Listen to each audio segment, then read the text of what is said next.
പെരേരയ്ക്ക് നല്ലൊരു സ്ഥലത്ത് പോയാല് നമ്മൾ നോർമലി ഒരു മനുഷ്യന് കൊടുക്കുന്ന റെസ്പെക്ട് കിട്ടുമെന്ന് തോന്നുന്നുണ്ടോ? ഒരിക്കലും ഇല്ല. ദിലീപാണ്, അറിയോ? ആ രീതി ചിന്തിക്കുന്ന ആളാണ് ദിലീപ്. മിമിക്രി ചെയ്ത് വന്നിട്ട് അവസാനം വലിയ ആളായില്ലേ? പക്ഷെ ദിലീപിന് കഴിവുണ്ട്. എങ്ങനെയാണ് ദിലീപ് സ്റ്റേജ് പെർഫോമൻസ് ഇങ്ങനെ കാണിച്ചിട്ടില്ല. അങ്ങനെയല്ല ഞങ്ങൾ പറയുന്നത്. പക്ഷെ പെരേരനോട് കാണിക്കുന്ന റെസ്പെക്ട് അതെ, ഇവർക്കൊക്കെ പബ്ലിക് ഇമേജ് ഉണ്ട്. അയാൾക്കുള്ള ഫെയിം ഇപ്പൊ വേറെ ആർക്കും ഇല്ല. നല്ല ഫെയിം ഉണ്ട് അലിൻ ജോസ്. പക്ഷെ പുള്ളിക്ക് മനസ്സറിഞ്ഞിട്ട് ആരെങ്കിലും റെസ്പെക്ട് ചെയ്യോ? അതുണ്ടാവില്ല. അങ്ങനെ എല്ലാവരും ചിന്തിക്കില്ല. ഈ എഡ്യൂക്കേഷൻ വിട്ടിട്ടോ അല്ലെങ്കിൽ ചിന്തിക്കില്ല. അവിടെ ഞാൻ പറയുന്നത് ഈ ന്യൂജൻ എന്ന് പറയുന്നത് വളർന്നു വരുന്ന ഏജാണ്. അവർക്ക് ഇപ്പോ അവരെ ചുറ്റുള്ളതൊക്കെ അതെ. പക്ഷെ ഒരു ഏജ് കഴിഞ്ഞാൽ അവർ മാറി ചിന്തിക്കാൻ തുടങ്ങും. പ്രാക്ടിക്കലായിട്ട് ലൈഫ് എന്താന്ന് മനസ്സിലായി കഴിഞ്ഞാൽ എല്ലാവരും അത് മാറി ചിന്തിക്കും. അതിപ്പോ ഞാനിപ്പോ അങ്ങനത്തെ ഒരു സ്റ്റേജിൽ കൂടെ പോകണോണ്ട് എനിക്ക് അത് ക്ലിയർ ആയിട്ട് മനസ്സിലാവും. കാരണം ലൈഫ് എന്താന്ന് മനസ്സിലായി കഴിഞ്ഞാൽ എനിക്ക് 20 വയസ്സുള്ള തോട്ടല്ല ഇപ്പൊ ഞാൻ ചിന്തിക്കുന്നത്. അത് എല്ലാവരുടെ കാര്യത്തിലും അങ്ങനെ തന്നെയാണ്.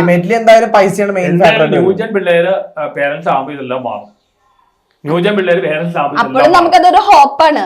പക്ഷെ ഇപ്പോഴത്തെ സിറ്റുവേഷൻ നമുക്കത് പറയാൻ പറ്റില്ല. മതം വരും, ജാതി വരും,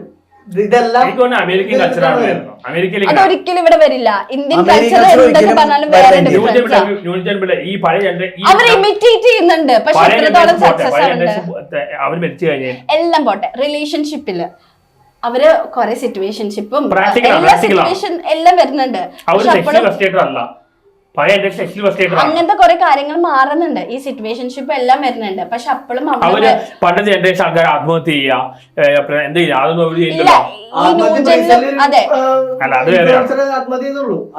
ഇപ്പത്തെ പിള്ളേർക്ക് സൂസൈഡ് ടെൻഡൻസി കൂടുതലാ. കാരണം എനിക്ക് ബ്രേക്കപ്പ് ആയിട്ട് സൂസൈഡ് ചെയ്യും. ബ്രേക്കപ്പ് ആയിട്ട് ആവുന്നില്ല. പക്ഷെ അവർക്ക് മെന്റലി അവർ സ്ട്രോങ് അല്ല. കൊറേ അപ്പോഴും ഇഷ്യൂസ് ഉണ്ട്. പിന്നെ എന്തൊക്കെ പറഞ്ഞാലും ഒറിജിനൽ തിങ്കിങ് പ്രാക്ടിക്കൽ ആണ്. ചേട്ടാ ഞാൻ ഇപ്പത്തെ പിള്ളേരെ പ്രശ്നം എന്ന് വെച്ചാൽ നമ്മൾ പണ്ട് ക്രിക്കറ്റ് ആണോർന്നു, ഫുട്ബോൾ ആണോർന്നു, ഷട്ടിൽ ആണോർന്നു, എന്ത് പരിപാടി ഉണ്ടെങ്കിലും കാണുമായിരുന്നു, കളിക്കാൻ പോകുന്നു, പുറത്ത് കളിക്കാൻ പോകുന്നു. ഇപ്പൊ ഇല്ല. അതായത് അവർക്ക് പൊതു അറിവില്ല. അല്ലെങ്കിൽ നമ്മുടെ നാട്ടിൽ ഇത് നടക്കണം. ഫേസ്ബുക്കിലില്ല. ഫേസ്ബുക്കിലേ ഇല്ല. അവർക്ക് ഇപ്പൊ അമേരിക്കയിലെ ഹാർവാർഡ് വലിയ യൂണിവേഴ്സിറ്റി അവിടെ പഠിക്കുന്ന പിള്ളേർക്ക് സോഷ്യൽ നടക്കുന്ന ഒരു കാര്യം അറിയില്ല. ടെക്നോളജി ഇപ്പൊ ചോദിച്ചാൽ പിണറായി വിജയൻ മുഖ്യമന്ത്രി എന്താ പറയാം? കാരണം ട്രോൾ വന്നുകൊണ്ട് അറിയാം. അതേപോലെ വിദ്യാഭ്യാസ മന്ത്രി ഇപ്പൊ ട്രോൾ വന്നുകൊണ്ട് അറിയാം. അവർക്ക് ആവശ്യമില്ല. അവർക്ക് കിട്ടുന്നുണ്ടാ പിള്ളേർക്ക് എന്താ ആവശ്യമുണ്ട് അതാണ് കിട്ടുന്നുണ്ടാ. പക്ഷെ നമ്മളെ വിദ്യാഭ്യാസത്തിൽ പഠിപ്പിക്കണ എന്തുട്ടാ? പണ്ട് ചത്തുപോയ ആൾക്കാരെ പറ്റിയാണ് നമ്മൾ പഠിപ്പിക്കണേ. അതായത് ഫസ്റ്റ് വേൾഡ് വാറിൽ ആരൊക്കെ ഉണ്ടായി, സെക്കൻഡ് വേൾഡ് വാറിൽ ആരൊക്കെ ഇപ്പോഴും പഠിപ്പിച്ചുകൊണ്ടിരിക്കുന്നുണ്ട്. വേൾഡ് വാർ പിന്നെ ന്യൂട്ടൺ ഫസ്റ്റ് ലോ, സെക്കൻഡ് ഇതൊക്കെ പണ്ടുള്ള കാര്യങ്ങളാണ് ഇപ്പോഴും പഠിപ്പിച്ചുകൊണ്ടിരിക്കണേ. ഇപ്പൊ ഹിസ്റ്ററി പഠിക്കുമ്പോ നമ്മളെ പടക്ക് പറ്റിയ മിസ്റ്റേക്സ് നമ്മൾ പഠിക്കുന്നുണ്ടോ? എല്ലാ ആവശ്യമുണ്ട്. നിങ്ങൾ ലക്ഷ്യ പണമാണെങ്കിൽ അധികം പഠിച്ച സമയം കളയാറുണ്ട്. ഒരു 12th സ്റ്റാറ്റസ് ഇല്ല. പൈസക്ക് റെസ്പെക്ട് ഉണ്ട്. നിങ്ങൾ ഭയങ്കര അമ്മച്ചിയാണ്. ഇല്ല, നിങ്ങൾ ഇങ്ങനെ എന്തൊക്കെ പറഞ്ഞാലും ഇതാണ് ഇപ്പത്തെ സത്യാവസ്ഥ. അതിപ്പോ നിങ്ങൾ പറ. ഞാനിപ്പോ ഇത്രയും പറഞ്ഞു. പക്ഷെ ഞാനിപ്പോ പറഞ്ഞതിൽ എന്തെങ്കിലും തെറ്റുണ്ടോ? നടക്കുന്ന കാര്യമില്ല ഞാൻ പറയുന്നത്.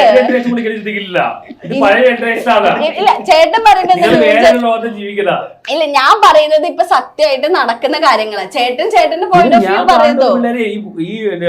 പക്ഷെ അവര് വീട്ടിൽ അങ്ങനെയാണോന്ന് ചേട്ടന് പറയാൻ പറ്റോ? വീട്ടിൽ അവർ അങ്ങനെ അല്ലായിരിക്കും. ആ പെർസ്പെക്റ്റീവ് ഞാൻ പറയുന്നത്. അതാ ഞാൻ എന്തൊക്കെ സക്സസ്ഫുൾ അല്ല. അതായത് അവനിപ്പോ ഒരു 5000 കിട്ടിയാലും 10000 കിട്ടിയാലും ഒരു ദിവസം തീരും. നാളെ അവൻ 50 രൂപ എൻജോയ് ചെയ്യണം. പക്ഷെ സേവിങ്സ് ഉണ്ടാക്കുന്നില്ല. ഞാൻ അവനോട് എപ്പോഴും പറഞ്ഞ സേവിങ്സ് ഉണ്ടാക്കുന്നില്ല. അവൻ ആവശ്യമില്ലായിരിക്കും. അവന് ഫെയിമാണ്. പക്ഷെ അവൻ ആഗ്രഹമുണ്ട്. അവന് 25 ലക്ഷം രൂപ കടവുണ്ട്, അമ്മയ്ക്ക് കടവുണ്ട്, അച്ഛന് കടവുണ്ടെന്ന് പറയും. പക്ഷെ അവൻ കടം തീർക്കാൻ വേണ്ടി അവന്റെ ലക്ഷ്യം ബിഗ് ബോസ് ആണ്. അവൻ ചെയ്യുന്നില്ല. ബിഗ് ബോസിൽ കയറിയില്ലെങ്കിൽ അല്ല, ബിഗ് ബോസ് ആണല്ലോ. ബിഗ് ബോസ് കിട്ടിയില്ലെങ്കിൽ അവനാണ് ഏറ്റവും അവൻ കട തുടങ്ങും, അവൻ ബിസിനസ് തുടങ്ങും. ബിഗ് ബോസ് ഓൾറെഡി ഫേം ആയി. അല്ല ബിഗ് ബോസ് കിട്ടിയില്ലെങ്കിൽ അവൻ ഈ പരിധി അപ്പം നിർത്തും. ബിഗ് ബോസിന് എന്തായാലും കിട്ടത്തില്ല. അവൻ പറഞ്ഞു മാർക്കറ്റ് ചെയ്യാൻ വേണ്ടിയാണ് ഈ ചെറിയ രൂപയിൽ ഇപ്പൊ ചെയ്യുന്നത്. എന്നോട് പറഞ്ഞു ഞാൻ ചെറിയ രൂപ വാങ്ങിക്കുന്നത് ഇപ്പൊ ഒരു എസ്റ്റാബ്ലിഷ് ചെയ്താൽ നല്ല റേറ്റ് ആയിരിക്കും. അവൻ ഈ ബർത്ത്ഡേസിൽ ആദ്യം വാങ്ങിച്ച റേറ്റ് ഒന്നല്ല ഇപ്പൊ വാങ്ങിക്കുന്ന. അവനിപ്പോ കൊല്ലത്ത് പോയപ്പോ 5,000 റുപ്പീസ് വാങ്ങിച്ചുള്ളൂ എന്ന് പറഞ്ഞാൽ മണ്ടറൊന്നല്ല. അവൻ എന്നെ പറഞ്ഞല്ലോ ഞാൻ 5,000 ഇപ്പോഴാണ് വാങ്ങിക്കുന്നത്. കാരണം പേരെടുക്കണം, എസ്റ്റാബ്ലിഷ് ചെയ്താൽ പിന്നെ അവൻ നല്ല റേറ്റ് വാങ്ങിക്കും. ബിഗ് ബോസ് നിങ്ങൾ ജനങ്ങളാണ് പൊട്ടന്മാർ, അവനല്ല പൊട്ടൻ. അവൻ നിങ്ങൾ ശരി ഈ രാഷ്ട്രീയക്കാരും സിനിമാക്കാരും എന്ത് ചെയ്യണം, മാസിന്റെ സൈക്കോളജി മനസ്സിലാക്കിയാണ് അവർ വിജയിക്കണം. ഈ മാസ് സൈക്കോളജി തന്നെയാണ് വെറുതെ മനസ്സിലാക്കുന്നത്. മാസിന്റെ സൈക്കോളജി മനസ്സിലാക്കി ആരും മാനിപ്പുലേറ്റ് ചെയ്താണ് പുള്ളി പൊങ്ങി വരുന്നത്. ഭയങ്കര ബുദ്ധിമാനാ പുള്ളി. ചേട്ടാ അതൊക്കെ ഞങ്ങൾ സമ്മതിച്ചു. പക്ഷെ ഞങ്ങള് പറയുന്നത് സൊസൈറ്റിയില് പുള്ളിക്ക് ചേട്ടന് ഞാൻ പറയുന്നത് അക്സെപ്റ്റ് ചെയ്യാൻ പറ്റാത്തതുകൊണ്ട് ചേട്ടൻ നിങ്ങൾ തർക്കിക്കുന്നത്. പക്ഷെ ഞാൻ പറയുന്നത് ഈ ചേട്ടൻ ഇപ്പോ സെലിബ്രിറ്റിയുടെ സൈഡിലാന്ന് വിചാരിക്കുക, ഞങ്ങൾ ഷൂട്ട് ചെയ്യുന്ന ആൾക്കാരുടെ സൈഡില, ഞങ്ങൾ സാധാരണ ആൾക്കാരുടെ സൈഡില. അവരെങ്ങനെ പെരുമാറണമെന്നുള്ളത് നിങ്ങളെക്കാളും ഞങ്ങൾക്ക് നന്നായി അറിയാൻ പറ്റും. ആ ഒരു പെർസ്പെക്റ്റീവിൽ ഞങ്ങൾ സംസാരിക്കുമ്പോൾ അത് എന്തെങ്കിലും സത്യം ഉണ്ടാവില്ലേ? ഇല്ലേ? ഞാൻ ഒബ്സർവ് ചെയ്തിട്ടുണ്ട്. ചേട്ടൻ പക്ഷെ ഒബ്സർവ് ചെയ്തത് അടുത്ത ആള് റൈസ് ഒന്ന് ചൂടായപ്പോ ചേട്ടൻ തിരിച്ച് നല്ല ചീത്ത പറഞ്ഞു. ചേട്ടന് ഫ്രസ്ട്രേറ്റഡ് ആയി, ചേട്ടന് നെഗറ്റീവ് റിയാക്ട് ചെയ്യില്ല. ഇത്ര വലിയ സെലിബ്രിറ്റി എന്തുകൊണ്ടാണ് അവര് അവിടെ നിന്ന് ഇറക്കി വിടുന്നത്? പറ. ഇപ്പൊ ഈ പറയുന്ന നിങ്ങൾക്ക് ഈ തിയേറ്ററിലൊന്നും കയറാൻ പറ്റില്ല. ഇത്ര വലിയ സെലിബ്രിറ്റി അല്ലേ, ഇത്ര ഫാൻസ് ഇല്ലേ, എന്തുകൊണ്ട് ഇറക്കി വിടുന്നു? അയാൾക്ക് തിയേറ്റർ കൊണ്ടുവരണോ? അവിടുത്തെ ആ പ്രശ്നങ്ങൾ എന്തുകൊണ്ട് വന്നു? ഈ പ്രശ്നം പറയുന്നു. എന്റെ കേസിലെ കാര്യം ഞാൻ എനിക്ക് പറയാറുണ്ട്. വേറെ പാട്ടുകാർ പുറത്തേണ്ട ആവശ്യം മനസ്സിലാവണം. അതെന്തുകൊണ്ടാണ് അവര് ചെയ്യുന്ന വീഡിയോസ് കാണുമ്പോൾ സിനിമകളുടെ പ്രഷർ ഉണ്ടാവും, പ്രൊഡ്യൂസേഴ്സിനുള്ള പ്രഷർ ഉണ്ടാവും.